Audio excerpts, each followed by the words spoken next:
Hello everyone. दोस्तों, आज हम बात करेंगे एक बहुत इंपॉर्टेंट टॉपिक की, क्लासिफिकेशन ऑफ डिजीजेस, और उसके बाद हम डिटेल में समझेंगे बैक्टीरियल, प्रोटोजोअन, फंगल, वायरल और जेनेटिक डिसऑर्डर्स के बारे में। ये टॉपिक बायोलॉजी का एक कोर पार्ट है और एग्जाम्स में रेगुलरली पूछा जाता है। तो चलिए, बिना किसी कंफ्यूजन के एक एक करके सभी कॉन्सेप्ट्स को इजीली और डीपली समझते हैं। सबसे पहले ये समझना जरूरी है कि डॉक्टर्स और साइंटिस्ट्स डिजीजेस को कैसे कैटेगराइज करते हैं। क्लासिफिकेशन मेनली 3 तरह से होती है। ए, ड्यूरेशन बेस्ड क्लासिफिकेशन, समय के आधार पर। अक्यूट डिजीज वो होती है जो शॉर्ट पीरियड ऑफ टाइम के लिए होती है, मतलब ये जल्दी आती है, सिम्टम्स सिवियर हो सकते हैं लेकिन जल्दी चली भी जाती है। एग्जाम्पल, कॉमन कोल्ड, कॉफ या वायरल फीवर, ये कुछ दिनों में ठीक हो जाती हैं। क्रॉनिक डिजीज वो होती है जो लॉन्ग पीरियड ऑफ टाइम के लिए होती है, टिपिकली 3 महीने से भी ज्यादा। ये लंबी चलती है, कभी कभी लाइफ टाइम भी। इसका मैनेजमेंट होता है लेकिन पूरा इलाज मुश्किल होता है। एग्जाम्पल्स, डायबिटीज, ट्यूबरक्यूलोसिस, टीबी और एलिफेंटियासिस या फिलारिया जैसी बीमारियां।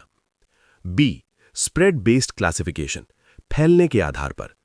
कम्युनिकेबल और इन्फेक्शियस डिजीजेज, ये वो डिजीजेज हैं जो एक पर्सन से दूसरे पर्सन में स्प्रेड हो जाती हैं। ये कांटेक्ट से, हवा से, पानी से या किसी कैरियर लाइक मस्कीटो के थ्रू फैलती हैं। Examples, AIDS, common cold, chickenpox, polio और कोविड-19। नॉन कम्युनिकेबल और नॉन इन्फेक्शियस डिजीजेज, ये वो डिजीजेज हैं जो स्प्रेड नहीं होती कांटेक्ट से, ये किसी दूसरे इंसान से नहीं लगती। इनके रीजंस जेनेटिक, लाइफस्टाइल या एनवायरमेंटल फैक्टर्स हो सकते हैं। Examples, diabetes, arthritis, glaucoma. C, geographical spread classification, भूगोलिक फैलने के आधार पर। एंडेमिक, ये वो डिजीजेस हैं जो कॉन्स्टेंटली प्रेजेंट रहती हैं एक स्पेसिफिक एरिया या पॉपुलेशन में। स्प्रेड का लेवल लो होता है लेकिन हमेशा केसेस मिलते रहते हैं। एग्जाम्पल, इंडिया में कॉमन कोल्ड या कुछ रीजन्स में मलेरिया। एपिडेमिक, ये तब होता है जब किसी डिजीज के केसेस सडन राइज हो जाते हैं और वो क्विकली फैलती है लार्ज पॉपुलेशन में within a specific region और कम्युनिटी। एग्जाम्पल, किसी सिटी में डेंगू का आउटब्रेक। पैंडेमिक, ये एपिडेमिक का ग्लोबल वर्जन है, जब इन्फेक्शन सेवरल कंट्रीज, कॉन्टिनेंट्स या पूरी दुनिया में फैल जाता है तो उसे पैंडेमिक कहते हैं। एग्जाम्पल, कोविड-19 पैंडेमिक। अब हम इंडिविजुअली समझेंगे कि बैक्टीरिया, वायरस, फंगाई और प्रोटोजोआ से होने वाली डिजीजेस क्या होती हैं और जेनेटिक डिसऑर्डर्स क्या हैं। सबसे पहले बैक्टीरिया, ये प्रोकैरियोट्स होते हैं, मतलब इनमें ट्रू न्यूक्लियस नहीं होता। ये यूनिसेल्युलर और लिविंग एंटिटी है। इनका जेनेटिक मटीरियल जीनोफोर कहलाता है। ये अपने आप डिवाइड होते हैं। न्यूट्रिशन के लिए ये पैरासिटिक या सैप्रोफिटिक हो सकते हैं और इनका ट्रीटमेंट एंटीबायोटिक से किया जाता है। आइए अब कुछ कॉमन बैक्टीरियल डिजीजेस को समझते हैं। प्लेग, इसका कॉजेटिव एजेंट है यर्सीनिया पेस्टिस। इसे ब्लैक डेथ भी कहते हैं। हिस्ट्री में इसने तबाही मचा दी थी। 1897 से 1906 के बीच इंडिया में अकेला इसके वजह से 12 मिलियन से ज्यादा लोगों की मौत हुई थी। ये मेनली स्किन को अफेक्ट करता है। लेप्रेसी, हैंसेन्स डिजीज, इसका एजेंट माइकोबैक्टीरियम लेप्रे है। ये भी एक स्किन डिजीज है। टिटनेस, इसका कॉजेटिव एजेंट क्लोस्ट्रीडियम टिटानी है। डिप्थेरिया, ये कॉरिने बैक्टीरियम डिप्थेरिया के कारण होता है और रेस्पिरेटरी ट्रैक्ट को अफेक्ट करता है। वुपिंग कॉफ या पर्टूसिस, बॉडीटेला पर्टूसिस के कारण होता है। ये भी रेस्पिरेटरी ट्रैक्ट को अफेक्ट करता है। निमोनिया, स्ट्रेप्टोकोकस निमोनिया के कारण होता है और ये भी रेस्पिरेटरी ट्रैक्ट की डिजीज है। टाइफॉइड, इसका कॉजेटिव एजेंट सैल्मोनेला टाइफी है। इसकी डायग्नोसिस के लिए विडाल टेस्ट किया जाता है। ये कंटैमिनेटेड फूड और वाटर से फैलती है, एनिमल से भी ट्रांसफर हो सकती है। ट्यूबरक्यूलोसिस, टीबी, माइकोबैक्टीरियम ट्यूबरक्यूलोसिस से होती है। ये मेनली लंग्स पर अटैक करती है। इसे व्हाइट प्लेग भी कहा जाता है क्योंकि इससे पेशेंट का कलर व्हाइट हो जाता है। ये एक क्रॉनिक डिजीज है। इसकी बीसीजी वैक्सीन दी जाती है। गोनोरिया, ये निसीरिया गोनोरिया के कारण होता है। ये रिप्रोडक्टिव ऑर्गन्स को अफेक्ट करता है और एक एसटीडी है। एंथ्रैक्स, बैसिलिस एंथ्रासिस के कारण होता है। ये मेनली एनिमल से ट्रांसफर होती है। कॉलेरा, विब्रियो कॉलेरा के कारण होता है। इसे ब्लू डेथ भी कहते हैं क्योंकि इससे पेशेंट की स्किन ब्लू हो जाती है। ये एक वाटर बॉर्न डिजीज है। सिफिलिस, ट्रेपोनेमा पैलिडम के कारण होता है। ये भी रिप्रोडक्टिव ऑर्गन्स को अफेक्ट करता है और एक एसटीडी है। एक्ने, स्टेफाइलोकोकस बैक्टीरिया के कारण होता है, जो एक स्किन डिजीज है। 2. प्रोटोजोअन डिजीजेस, प्रोटोजोआ से होने वाले। प्रोटोजोआ एक सेल्ड यूकैरियोटिक ऑर्गेनिजम्स है। इनसे होने वाली कुछ इंपॉर्टेंट डिजीजेस। मलेरिया, इसका कॉजेटिव एजेंट प्लाज्मोडियम है। ये फीमेल एनोफिलीज मस्कीटो के काटने से फैलता है। इसका ट्रीटमेंट क्विनीन से किया जाता है, जो सिंचोना ट्री की बार्क में मिलता है। डिटेक्शन के लिए विडाल टेस्ट होता है। वर्ल्ड मलेरिया डे 25 अप्रैल को मनाया जाता है। ये एक कम्युनिकेबल डिजीज है। स्लीपिंग सिकनेस, इसका कॉजेटिव एजेंट ट्राइपेनोजोमा है। ये tsetse फ्लाई के काटने से फैलती है। काला आजार या विसरल लीशमेनियासिस, इसका कॉजेटिव एजेंट लीशमेनिया है। ये सैंड फ्लाई के काटने से फैलती है। 3. फंगल डिजीजेस, फंगी से होने वाले। फंगी से होती हैं फंगल इन्फेक्शंस। कुछ कॉमन एग्जाम्पल्स: एथलीट्स फुट, पावों की फंगल इन्फेक्शन, रिंगवर्म, स्किन की फंगल इन्फेक्शन, बाल्डनेस कभी कभी फंगल इन्फेक्शन से भी हो सकती है। स्केबीज, ये फंगल नहीं बल्कि माइट से होती है। एस्थमा, ये एक रेस्पिरेटरी कंडीशन है जो फंगी से ट्रिगर हो सकती है। 4.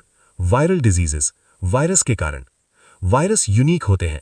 इनके पास या तो डीएनए या आरएनए होता है जो प्रोटीन एनवेलप में एनकोडेड होता है। ये होस्ट के बाहर नॉन लिविंग बिहेव करते हैं, लेकिन होस्ट के अंदर एक्टिव हो जाते हैं। इनका ट्रीटमेंट एंटीबायोटिक से नहीं किया जा सकता। चलिए अब वायरल डिजीजेस को बॉडी सिस्टम वाइज समझते हैं। A. Liver and digestive system. Hepatitis, ये लिवर को अफेक्ट करती है। हेपेटाइटिस ए फूड से फैलती है।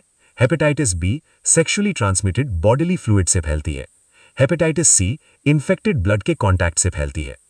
इंडिया की first indigenous hepatitis A vaccine का नाम हेविसियोर है। जॉन्डिस, ये मेनली लिवर को अफेक्ट करती है और एक वायरल इन्फेक्शन है। B. Respiratory system. Influenza flu influenza virus के कारण होता है। Swine flu H1N1, bird flu H5N1, ये बर्ड से ह्यूमंस में ट्रांसफर होती है। मीजल्स, मीजल्स वायरस से होता है। इसकी MMR वैक्सीन दी जाती है। मम्स, ये पैरेटेड सलाइवरी ग्लैंड्स को अफेक्ट करता है। इसकी भी MMR वैक्सीन दी जाती है। कॉमन कोल्ड राइनो वायरस के कारण होता है। ये अक्यूट डिजीज है और एयरबोर्न ड्रॉपलेट से फैलती है। सी. Nervous system. पोलियो या पोलियोमिलाइटिस, पोलियोमिलाइटिस वायरस से होता है। ये नर्वस सिस्टम को अफेक्ट करता है। इंडिया ने इसे 2023 में इरेडिकेटेड डिक्लेयर कर दिया। पहला polio vaccine doctor Jonas Salk ने बनाया, IPV इनएक्टिवेटेड, और oral polio vaccine OPV doctor Albert Sabin ने बनाया। रेबीज, रेबीज वायरस से होता है। ये एनिमल बाइट से फैलता है और सेंट्रल नर्वस सिस्टम को अफेक्ट करता है। D. Blood and immune system. HIV AIDS, HIV का full form human immunodeficiency virus और एड्स का एक्वायर्ड इम्यूनोडेफिशिएंसी सिंड्रोम। ये एक रेट्रोवायरस है। इसमें इम्यून सिस्टम वीक हो जाता है, जिसकी वजह से अदर इन्फेक्शन से डेथ होती है। Transmission sexual contact, blood transfusion या मदर से बेबी में होता है। डायग्नोस्टिक टेस्ट एलिसा है। वर्ल्ड एड्स डे 1 दिसंबर को मनाया जाता है। Dengue, female Aedes aegypti mosquito से फैलती है। इसे ब्रेक बोन फीवर भी कहते हैं। E. Reproductive system. Cervical cancer, ये सर्विक्स रीजन को अफेक्ट करता है। इसका causative agent human papilloma virus है।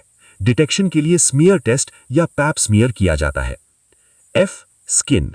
स्मॉल पॉक्स, ये 1979 में इरेडिकेट हो गई। लास्ट केस सोमालिया अफ्रीका में आया था। इसकी पहली वैक्सीन एडवर्ड जेनर ने डेवलप की थी। Chicken pox varicella zoster virus से होता है। ये कम्युनिकेबल स्किन डिजीज है। जेनेटिक डिसऑर्डर्स दो प्रकार के होते हैं: मेंडेलियन डिसऑर्डर्स, जीन डिफेक्ट्स, और chromosomal disorders. A. Mendelian disorders, gene defects, Down syndrome, gene malfunction, meiosis, thalassaemia, genetic blood disorder, sickle cell anaemia, genetic blood disorder, colour blindness, X linked genetic disorder, albinism, genetic condition affecting melanin production, skin, बाल और आंखों का colour, Angelman syndrome, genetic disorder affecting nervous system. B. Chromosomal disorders, Turner syndrome, इसमें females में X chromosome missing होता है। Klinefelter syndrome, इसमें males में एक्स्ट्रा एक्स क्रोमोसोम होता है। तो दोस्तों, आज हमने सीखा कि डिजीजेस को ड्यूरेशन, स्प्रेड और जियोग्राफिकल बेसिस पर कैसे क्लासिफाई किया जाता है। साथ ही हमने कवर किया बैक्टीरिया, प्रोटोजोआ, फंगाई, वायरस और जेनेटिक डिसऑर्डर से जुड़ी सभी मेजर डिजीजेस। उम्मीद है अब आपका कॉन्सेप्ट क्रिस्टल क्लियर हो गया होगा। अगर आपको ये टॉपिक हेल्पफुल लगा तो वीडियो को लाइक करें, शेयर करें और ऐसे ही इन्फॉर्मेटिव कंटेंट के लिए चैनल को सब्सक्राइब करना मत भूलना। आपके अगले टॉपिक तक ध्यान रखिए और पढ़ते रहिए।